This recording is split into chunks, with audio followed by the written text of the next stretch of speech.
Yo, yo, yo, what's up, everybody? Thank you for tuning in to yet again another fantastic episode of Keeping It Geekly. It's your Cape Crusader, Cody, and we're hanging out with our two returning guests, AJ and Leslie. We're here to break down Headcases Issue 3. We had these guys on for Issue 1, so it's always an awesome chance to get them back on, catch up, with what's been up, and talk about what's new. So, guys, welcome to the stream. AJ, Leslie, what have you guys been up to? Hey, Cody. Very, very nice to come back. Yeah, we're doing very good. We launched the campaign, I think it was 4 or 5 days ago, and we're currently at almost 40% funded, which is we've been very appreciative so far, and yeah, looking forward for the rest of the campaign. Yeah, we've both just been busy working on Headcases, obviously, and had some other Kickstarter stuff going. I think I had Savage Wizard 2 since we last year, and also a horror story, Lost Lake, as well. So definitely been busy making comics, having fun, trying not to go crazy in the current world that we live in. Yeah, I was gonna say, we were talking backstage, and I was like, you guys doing anything else? And you're like, yeah, actually, like we're both doing just tons of work. I'm like, man, holy crap! It's insane sometimes, right? Like how much is in the pipeline and how patient you have to be for some of your titles to pay off. We have our good friend Tipsy Pickle joining us on Twitch. Thank you for joining us. So I had the chance to read issue 1 and 2 of Headcases. Phenomenal work. I love just everything about it. The two protagonists, the villain, the good guy, the good cop, and everything in between. And man, where'd you guys get the inspiration from the series? I know we probably touched base on that with our last podcast, but it's been like 2 years. So, I mean, let's blow off some cobwebs and so where'd you guys get the idea for this from? We wanted to collab on something, and we definitely went back and forth on a few failed ideas, but I think it was AJ who suggested, like, okay, what if we have these two teens and they steal something? We kind of reverse engineer the plot from there. It's like, okay, they steal something, they're stealing a bag. And we just kind of thought, what was the darkest thing you could steal? Lo and behold, there's a head in there. And so from there, we kind of had to figure out the rationale behind why is there a head, and then what's the importance of the head, and the story kind of came from there. Maybe AJ feels a little different, but that's kind of how I remember it.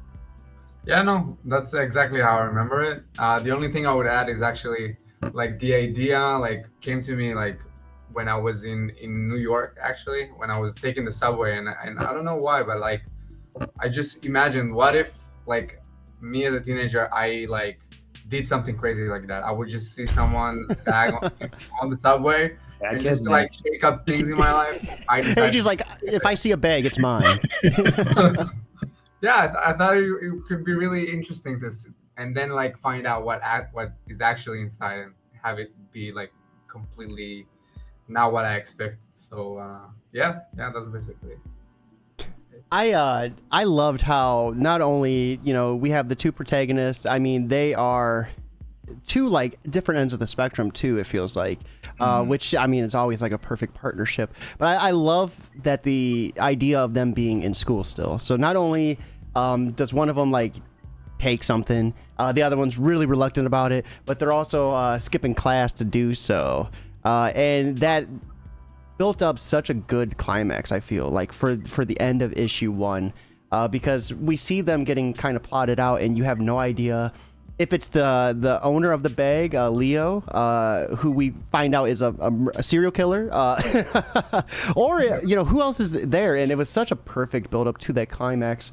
How do you guys balance this script? I know you both are collaborating on writing. Do you each pick a protagonist to kind of flesh out, or do you just refine the script and pass it back and forth? How does that work between you guys? Yeah, it's a little bit closer to what you're saying. The latter half was basically one of us will write the full script, kind of like a rough draft, and basically show it to the other one, hey, this is what I got, and the other person will serve as an editor. And so one of us will write that full script and kind of say, hey, take a look at this, and we'll kind of sharpen it. We find parts of the plot that need more tension or a little bit more humor, and the other person who hasn't been as close to it can kind of give it a little bit more of an objectify that way, and it's really served us well, I think. So has there been like any major changes with that type of like collaboration? AJ, like, has there ever been like something that you got back and you're like, I need to completely change this?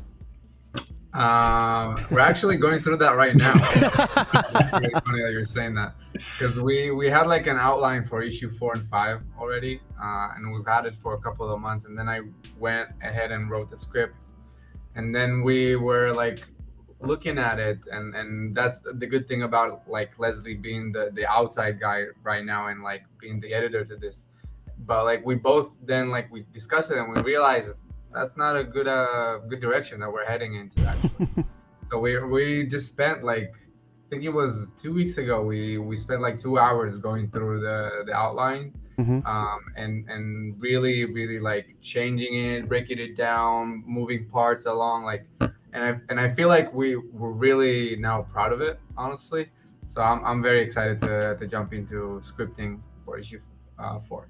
So tell us a little bit about the protagonist, Leslie. I mean, we have two, like I said earlier, they're on different ends of the spectrum a little bit.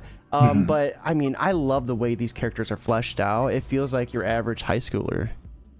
Yeah, I think really went to lean into the fact that these are like, teenagers. So it's like they aren't going ahead and grabbing guns and, taking down the bad guys. Like we wanted them to really feel like they were obviously fleshed out characters with, flaws and also like, strengths. So, Hila, she's like really assertive. She's kind of rash. You see how she steals the bag, and impulsive.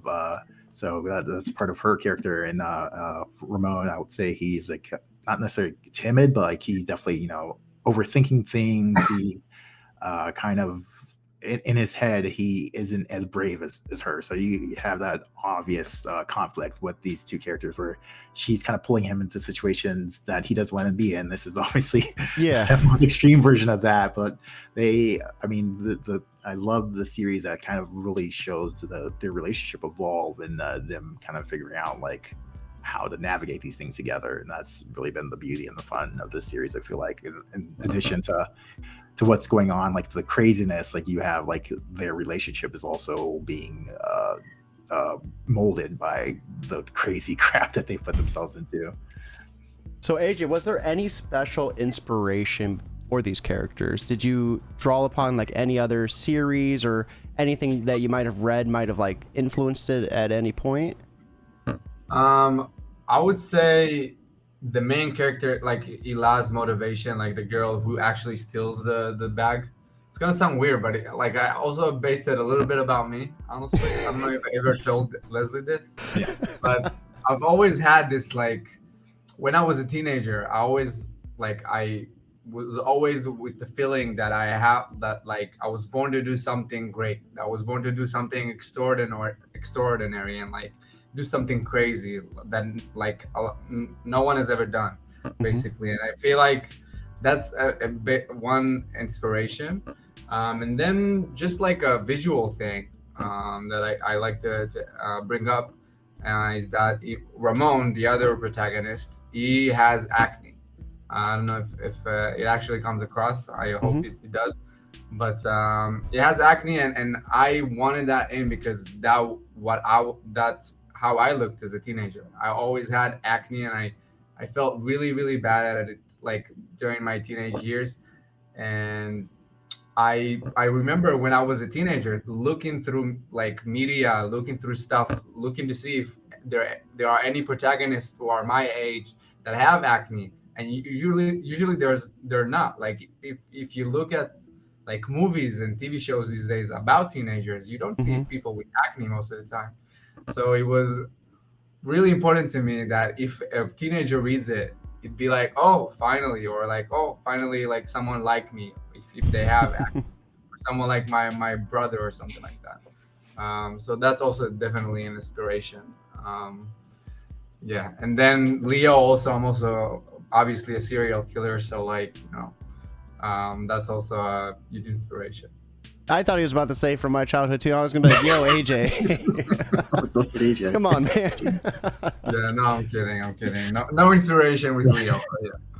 No, I think it's really cool though. You're right. I mean, acne is such a everyday life thing. You know, growing up, I've had it. I mean, I can't think of anyone who hasn't had it. And it's crazy to really kind of sit back and reflect on how you really don't see that in media anywhere, and how it's like purposely kept. Like, even though it's like something that almost I guarantee everyone experiences at one point or another.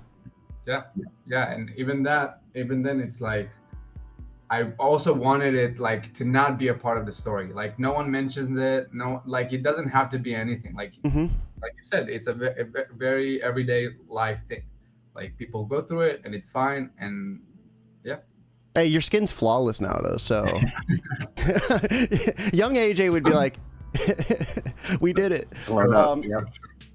No, so I love that, and I love how personal these characters are too. You know, I think it's always interesting to kind of ask that question because everyone has a little bit different of an answer, and I never would have guessed that too. I seen it, but I didn't like you said, it wasn't like in your face, so it's not something that I like, you know, immediately like would have thought of having that kind of connection. So I mean, that's really cool, and this like series just takes off and it doesn't stop running. That was one of the things I really loved about it. First issue, you know, they get the head, they try to figure out what to do with the head. They have to go to school, things get chaotic. Issue 2 does not pump the brakes by any means either. I don't want to spoil too much, but they end up being on the run, like, you know, at some point with a severed head, and it's like, man, this is like a horrible day. Like, I skipped plenty of days of school and never once did I ever yeah. So with issue 2, you know, without spoiling too much, for anyone who hasn't read it, you know, what kind of adventure can readers expect to find these two on? So I think the first book is a little bit more of a chase, and the second book is almost like, I would say they're cornered and they kind of have to figure out what to do. I mean, like, they've, even from the first book, still having the same arguments, like, keep the head or don't keep the head. Ramon is very much in the camp like, but what the hell are we doing? We need to get rid of this thing. And for Hila, her rationale behind keeping it is like, hey, we become famous, or like we're doing a good thing. But like, it kind of goes back to what AJ is saying, is like, just feeling like she wants to break the mold and like kind of do something wild. And for her, that's keeping head and turning into cops and maybe becoming a name or something. But yeah, it's kind of what it all boils down to. And then that second book, but yeah, we really try to keep the like I said, the adrenaline flowing for sure. And I love the energy you guys keep for Ramon too, because at first he doesn't vibe with stealing the bag at all. You know, he's like, you know, what are you doing? Why are we doing this? And then there's a severed head. He's like, we need to get rid of this now. And at no point does he let off that either. He's very adamant on like not wanting the severed head. And when Hila's like, you know, we could be, you know, superstars. We could help the cops, the FBI. He's just like, why? You know, what the hell? No. Was it hard to balance the relationship between these two? I mean, it feels like such a natural like discussion between them and relationship between them. And I really loved how in issue 2 we kind of dive deeper into that relationship, just their past. But at any point, was it challenging to kind of balance these two? I wouldn't say it was that hard, but I remember, I think it was in the first issue when we started writing it. I think first issue we kind of started writing it together, right, Leslie? Or am I mistaken? I can't remember, Sally. I thought we had always started separate, but I could be just misremembering. You might have better memory than me. Mine's pretty bad. Same. My memory is really bad. But from what I remember, I think there was a bit of going back and forth between me and Leslie, like about like I said, Hila's motivation is really like what I like more feel close to. So like I feel like sometimes I took Hila's like spot a little bit more, and then Leslie was the one to say, wait, but why would Ramon want to do this, and why would Ramon want to do that? Yeah. I was like, oh, you're right, that totally makes sense. So I think in a way, back to your previous question about maybe like we were taking each protagonist's side a little bit. I think that really happened in the first issue, and then once we internalize that or okay, like they have different perspective on this thing. They're not both excited to steal a bag from someone and discover they have a head inside. Then it started being a little bit more easier. But, So with issue 1 and 2 already out, we're kickstarting issue 3. Where are we at within the story? What can we, expect? We're going to be pulling it up on Kickstarter too, so we can check it out, guys, in just a few seconds. But for anyone that's interested in backing, what can they expect from issue 3? For issue 3, you can definitely expect a lot more same. Like trying to keep the pedal to metal in terms of the pace. Like this is a story. I think that was our original intention writing the story. We wanted to write something that was really action centric, but also obviously still had these characters you could relate to and empathize with. So we definitely still have a story, I think, that just kind of shocks you a little bit and goes to some interesting places. And this third book, there's a bigger location change and some interesting people that are met along the way. So I think things are definitely ramping up in this third issue, and there's some great visuals from Paulo. I think people are really going to enjoy from issue 3. Absolutely. Let's go ahead. We'll head over to the campaign page, pull up the Kickstarter, and see what all the hype is about. So give me a second to get this added to screen. And here we are. For everyone that is watching, the link has been dropped, and it's in the description, but let's go ahead and drop it one more time. Check this out with us. If you're able to back, we would love to see it. If not, though, put this on any social media platform that you have. Word of mouth is 100% free. It costs nothing to do. And honestly, it's one of the best ways to kind of get it out there. You don't have to spend a lot of money. I'm sure you have a friend or family member that is going to love Headcases. And right off the rip, some interesting characters here. And they're all armed with guns. You guys were talking a little bit about a location change. I mean, are things gonna get a little messy in issue 3? There's definitely potential for mess. There's definitely potential for some mess. I also really appreciated how you guys, with the first 2 issues, I mean, obviously there's a severed head in there. So it's implied that there's some devious things going on, but you guys don't pull punches. I mean, we actually see people get shot. So that's when I see this, I'm like, man, I wonder who else is going to get shot. Are we going to be introduced to like a couple new characters? Are these going to potentially be more protagonists or just side characters? So these are just more emblematic of the folks that will be popping up in the third issue, but they aren't specific characters. Yeah, there is one. I can maybe give a clue that there's one character in issue 2 that shows up that comes back around for issue 3 in a way that maybe people wouldn't. I'll say most people wouldn't anticipate their involvement in 3. Yeah. So that's something that we're really looking forward to. We always like the idea of bringing back characters and not have like one character show up in one issue and then never see them again. Like we like the idea of maybe trying to play with that a little bit. So again, definitely there's a character that's gonna be playing a major role actually that was already in issue 2. So very excited for that. So here is a preview of issue 1. Mm-hmm. Yeah, that kicks things off. I love too the environment. The subway train is just littered with like graffiti, and I've never honestly rode a subway, but every time I've seen a subway train, it almost looks identical to this. So I think you guys really nailed that environment. Was there any special Easter eggs hidden like within any of this, or?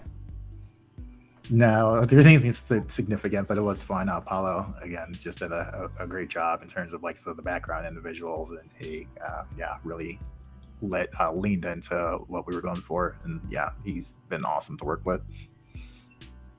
And right here we see the defining moment where this bag is grabbed, and just the look on this dude's face. I mean, I'm not a serial killer. AJ could be one. We're not sure yet. He claims not to be. But I could only imagine like just like hunting body parts, thinking you're getting away scot-free because you're a serial killer, and then these kids just grab your bag. Like, and I think you perfectly encapsulate that within this guy's face. Yes, yes. Paulo again did a great job. And he is pissed as hell. I honestly did not notice the knife when I read through it earlier. So, yeah, you guys mentioned the little things that can kind of sneak up on you. And also, I'm not sure if you can see it right there, but if you look a little closer in the background, the character kind of behind his the agent there? Yeah. Which is crazy because I did not notice that at all. Is the agent hidden in other pages? I think that's the only page where you see him pop up. But that is so cool. Definitely know that he had him on his radar already. And your artist has like amazing perspectives too. Just the way like this downward shot, the character's pushed, and the different movements within the environment. I mean, your artist kills it. Who's your artist again? It's Paulo Sampiao. Yeah, he's incredible. Like very kinetic of movements, and just like I love like how he draws Hila and Ramon. Like they look like teenagers, look like they're 30-year-olds. Yeah, and then the facial expressions are phenomenal too. Yeah, exactly. Very expressive facial stuff. So just been a joy to work with them. Mm-hmm. And just like the reveal, dude. I love the reveal. Yeah, and this is like halfway through issue 1 too. Exactly. I mean, it's like 6 pages in. Like we're just like, I mean, you know what the book's. I mean, maybe you don't know, but we don't want to drag it out too much. We really want to get to that the crux of the book and just kind of take off from there. So, what does a serial killer keep in his bag? Like, what are these little interesting items? Just for the smell, like I don't know, like I think you see like perfume bottles in there and stuff like that. Just to like, because again, he's keeping a severed head inside a bag and it's rotten. So like, maybe it's a good idea to have like a little like perfumes and stuff to keep the smell from coming out. I don't remember who came up with this. Was it us or was it Paulo? I actually don't remember that as well. I think it was us, as far as I remember. But I mean, either way, Paulo. Yeah. All credit to Paulo always. And now we have a little sneak peek at issue 2 as well. And this is kind of right when they get introduced, after they get introduced to the agent. Mm-hmm. And I loved how you guys implemented the agent into, the chase. Like, I felt like it was such a perfect way of doing so.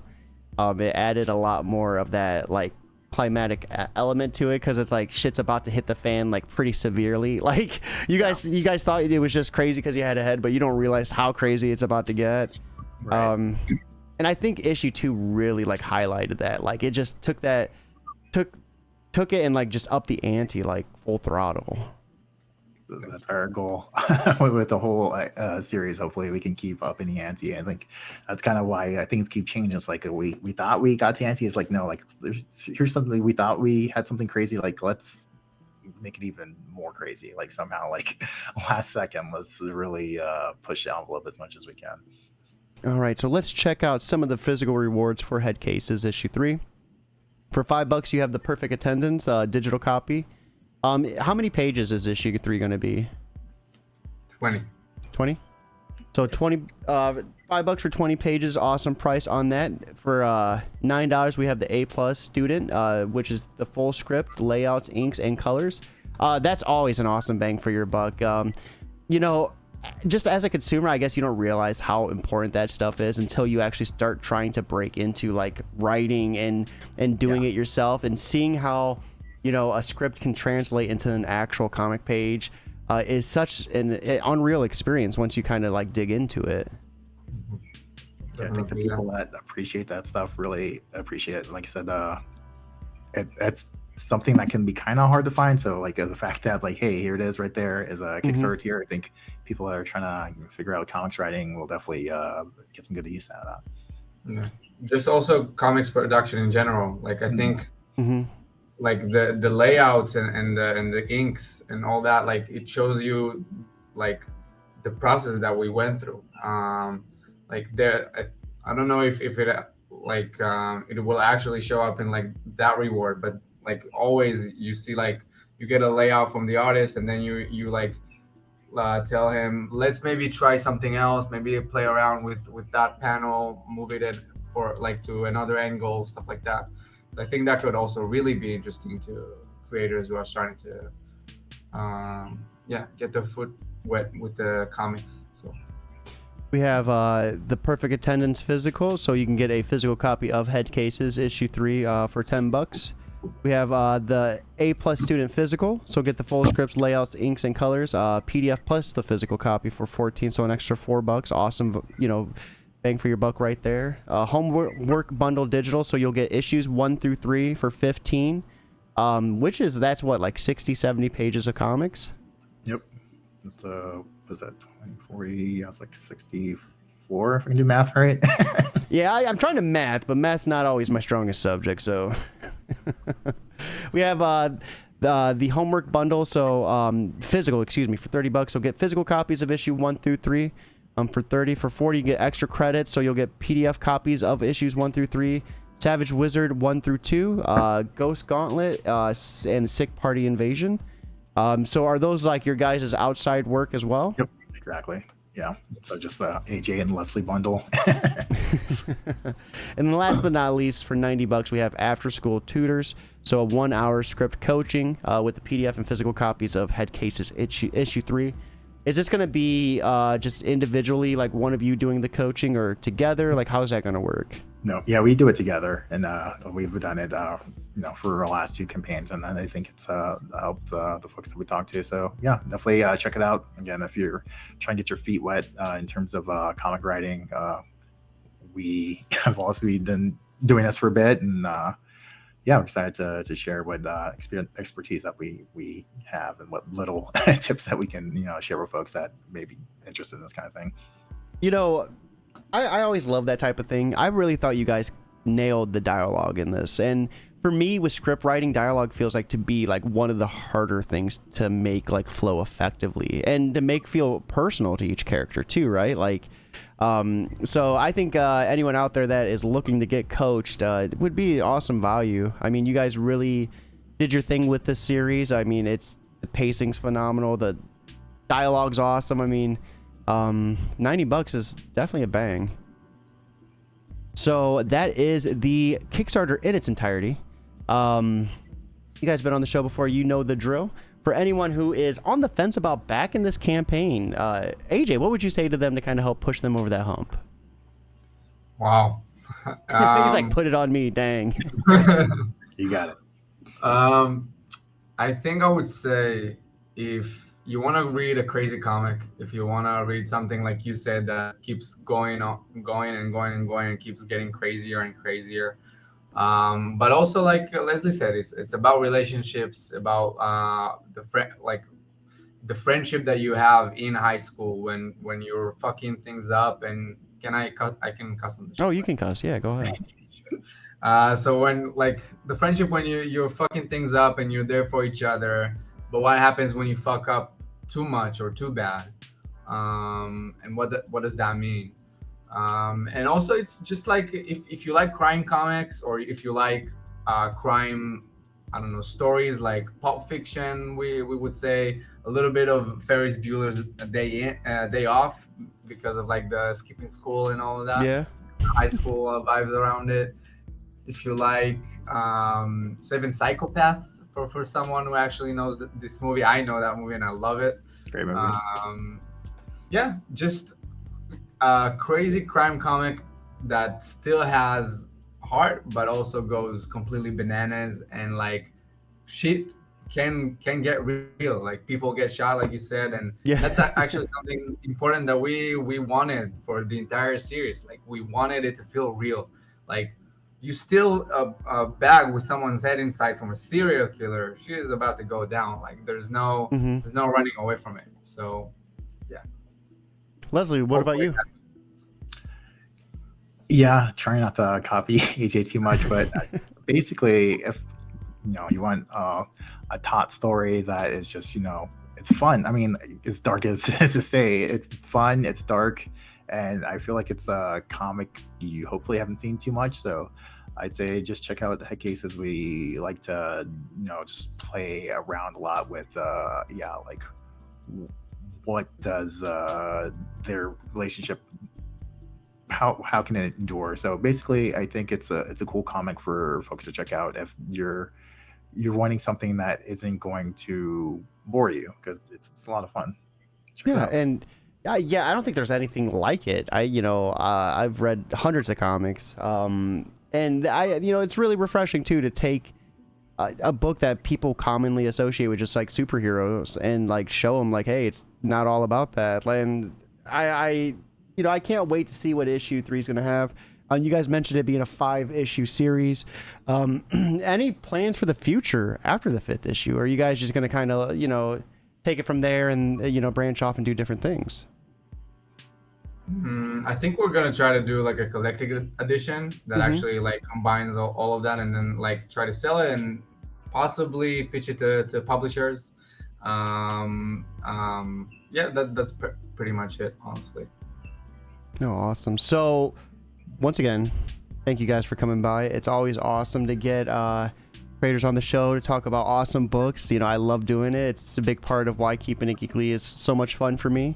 But we also love taking a little bit of time for anyone out there that is looking to get better at what they do. So we always love asking for a piece of advice. So Leslie, AJ, for anyone out there looking to do like a joint collaboration with another person with writing, what would you say would be the easiest way to make sure that it's a smooth process for them? Because I'm sure there's a lot of butting heads. I'm sure there's a lot of like conflict, conflicting opinions. So with that in mind, like what are, I guess, some of the easier ways to go about it to work against that or alleviate those issues? Yeah, a couple things I would say is don't take it personal. you're gonna go back and forth a lot. There's things that obviously there's things you're wanting to keep, but at the end of the day, it just like any other part of making comics, whether it's working with an artist, like co-writing involves compromise. Like there might be stuff you want, but like everything can go in there. So you have to figure out what's really important to me. Like, what's, the thing I'm going to die on a hill for, and what's like, what, I can live with that. Like, I don't need to, color coordinate all the characters, outfits. Like, it's not a big deal if their eyes are brown versus gray, versus like, this thing has to go in there. Like, this book is not the same without that. So I'd say one is definitely compromise. The other thing I would say is beyond that, really be flexible. It's kind of similar, but you have to be able to trust. Obviously, you want to collaborate for this person's reason, so just hear them out, and hopefully, kind of keep your ego in check for sure. AJ, what about you? I can't say anything that Leslie hasn't already said. Honestly, I think let go of your ego, keep your ego in check. Like, try to understand when you're collaborating with someone and they're saying they want to change something, and maybe because you've written and you feel like precious about it, like try to understand whether it's this, like you're trying to keep the story in mind, and you feel like this is something that, like Leslie said, a hill that you're willing to die on, or if it's more about your ego and being like, hey, I came up with this, hey, I wrote this and I want to keep it, and because I came up with it. And I think differentiating between that, I think will really, really help the collaboration. And also be nice. Be nice about things. Like, even when things can get, I wouldn't say heated, but like they can be a lot of talks. Yeah. A lot of passionate talks about like one person seeing it a different way, one person seeing it a completely different way, and it's really important to just be nice about it and remember that you're both there to try to tell the best story ever. You're trying to create the best comic that you possibly can. So be nice. Be nice. I think that's advice we could take just everyday life, right? Like, just be nice. Yeah. Be nicer. Thank you two for swinging by. We were talking backstage. You guys both individually have projects that are coming out or in the pipe works. Do you guys care to talk about that and let us in on a little bit of the details? Yeah, I'm hoping to have, or at least announcing some new news for Savage Wizard number 3. Artist is doing some stuff, but hopefully that'll be coming crowdfunding platform soon. And then in terms of stuff I can talk about, I'm going to be putting out my first graphic novel next year. Hopefully, kickstarting that sometime early next year. So it's called Rogue Marketing. It's about a guy who's fresh out of college and he's forced to work with supervillains for a marketing company for supervillains. So I excited love about that. that. Working with an editor who is awesome and a really cool artist. So hoping I can put together the funds for this because it's like the biggest thing I've ever done. So no pressure. Let's get it done. But yeah, throwing it out into the ether. Rogue Marketing coming 2026. I love that. I love when creators like look at things from like a totally different, like outside of the box perspective. That was something where what was it with Marvel? Damage. Well, one of the things, they were like a cleaning crew, Damage and like control. yes, Yeah. and you got to see it from their point of view, and I was like, that is such a cool idea, and I think it's dude, that is such a cool premise for that. Appreciate it. So hopefully we can get you on the show for it and kind of check it out. Would love to make that happen. AJ, what about you? I know you said you had some crazy stuff in the pipeline as well.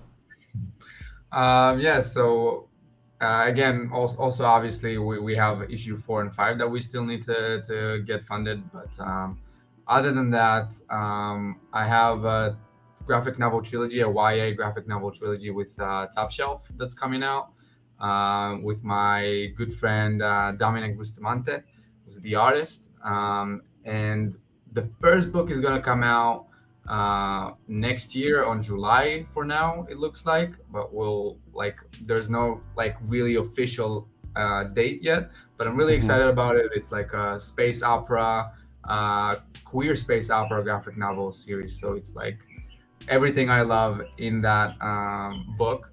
And the second thing, it's like a work for hire thing that I did for this fashion company called Team Wang Design. It's founded by this rapper called Jackson Wang, for anyone who actually maybe know him. And he has like these two characters that he created for like merchandise slash clothing line that he's doing for Halloween. He does for Halloween every year. So last year I wrote a comic for that company featuring those two characters. And this year it's gonna come out in Halloween. There's gonna be like a start also of possibly a graphic novel series. That's so cool. I'm writing the script. Yeah, so it's really really cool. It's last year copies were sold in Universal Studios Singapore, which was fucking insane. Yeah. And hopefully that can happen this year. But so far that's what I can talk about. That's It's a good cool. reason That is to check out the after school tutor tier. Just, Yeah. he's doing some cool stuff. Well, congratulations. It's awesome to see that you guys are doing something that's like completely outside of the world of Headcases too, like and branching off in different ways with that. So we always love to hear about that and get little sneak peeks at that. So hell yeah, congratulations you two. That is so cool.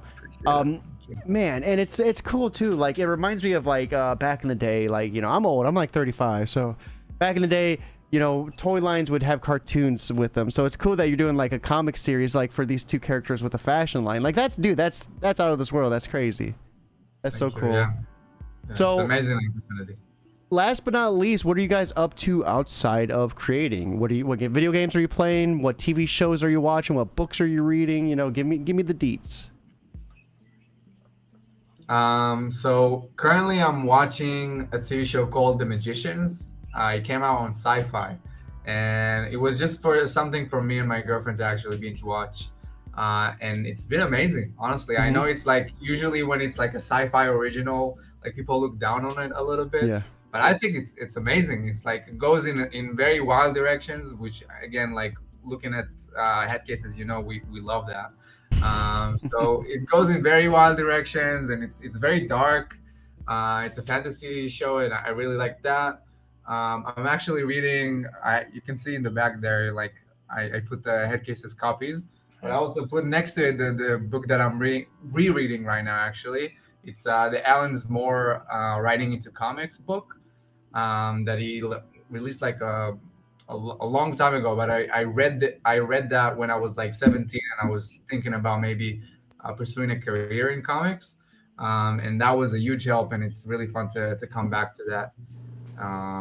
So yeah, that's pretty It's a much real it. moment too, right? Because you're creating comics now, so it's like Yeah, full yeah. circle. That's awesome. Leslie, what about you? Yeah, I started watching the King of the Hill revival. I'm excited about that. Dude, I was watching it last night. I'm a huge King of the Hill fan, so I watched the first episode. I'm like, yeah, they still got it. Like it feels very much. It was perfect, right? In line with the original series, so I'm like excited to see them keep building. But yeah, I was like, okay, first episode's it's looking good. Yeah, just checks all the boxes for me. I've been playing Elden Ring lately. I'm late. I'm always late to games. I'm really bad, but I'm just trying to power my way through as much as possible. I've beat like 2 bosses, but yeah, Elden Ring's been fun. Just like how dark that series is, and just like, oh my god, the world design and the character design is just like. We gotta get you on Bloodborne. Bloodborne has a pretty dark and like insane like design to it. You might like the frames per second though. It's a little debatable, but dude, yeah, King of the Hill. We started that last night. I think I watched like 6 or 7 episodes. I was concerned about the wait, like the in between the time skip. I was like, how are they gonna do that? When they first started it, yeah, I was like, but then I'm like, it fits and it fits well, and it's insane how they take all this modern stuff and fit they into find King a of the good Hill. reason to explain like why they're still adjusting to stuff. I was like, yes, they did Bill so insanely dirty, but I still love it. So AJ, Leslie, thank you too for swinging by, hanging out with us. For everyone that is watching, right here is the link in the chat. Be sure to check it out. Be sure to back. If you can't, share wherever you can. We would love to see that happen. Our good friend and guardian Andrew joining us as well. Thank you for hanging out. We really appreciate it. Everyone, make sure to have a fantastic night, but most importantly, keep it geekly.